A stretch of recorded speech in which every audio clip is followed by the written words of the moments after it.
OBC एक ऐसा शेर है जो अभी सो रहा, क्योंकि ओबीसी के साथ सोशल डिस्क्रिमिनेशन वैसा नहीं था।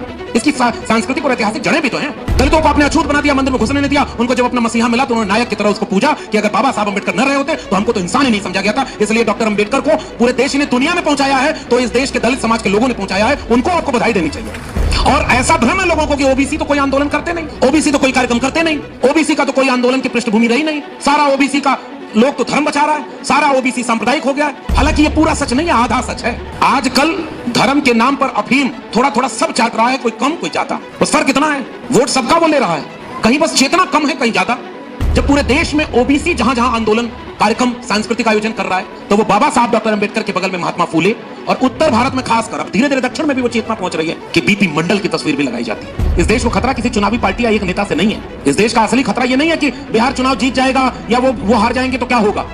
असली खतरा तो उस नागपुर वाले विचार का है जो इस पूरे देश को, केवल बिहार को नहीं, वापस 100 साल पीछे 200 साल पीछे वहां खड़ा कर देना चाहता है, जहां इंसान और इंसान में इतना बंटवारा हो जाए कि मुट्ठी भर लोग पूरा देश पर हुकूमत करें और बाकी जनता प्रजा में तब्दील होकर के गुलाम बन जाए।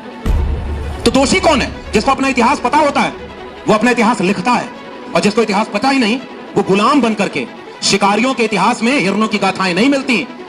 आप कितने भी बहुजन समाज के लोग, 90% लोग इस देश में कभी भी हिंदू राष्ट्र बनाने के लिए किसी विचारक का समर्थन कभी नहीं कर सकते।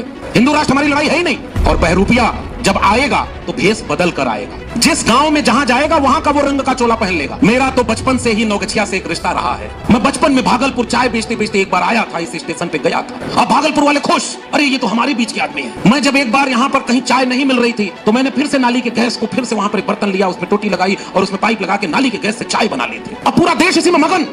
सामाजिक न्याय के विचार के सामने सबसे बड़ा संकट अब यह है कि आपके आइकॉन को अब वो भी याद कर रहे हैं जो इनको विचारों पर ताला लगाना चाहते हैं लेकिन मूर्ति पर माला भी पहनाना चाहते हैं। कि आने वाला वक्त बाबा साहब डॉक्टर अंबेडकर के विचारों का होगा, बशर्ते अगर उनके विचारों के मानने वाले उनके किताबों को बचा ले गए, उनके विचारों को बचा ले गए तो डॉक्टर अंबेडकर पढ़े जाएंगे, और अगर विचारों को नहीं बचा पाए तो डॉक्टर अंबेडकर पूजे जाएंगे।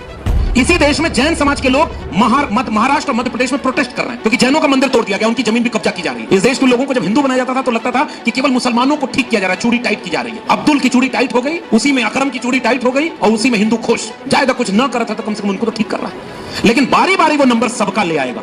अंग्रेज तो विदेशी थे, गुलाम बनाए थे, सामने से लड़के आप उनको भगा दिए, और जो यहीं के नए अंग्रेज पैदा हो गए जो आपके बीच में और आपकी जाति के बनकर के आएंगे, उनको पहचान करके अगर आज नहीं रोके तो याद रखना 25 साल बाद उनको पीढ़ियां पहचान भी नहीं पाएंगी कि आपके हक और अधिकार को मारा।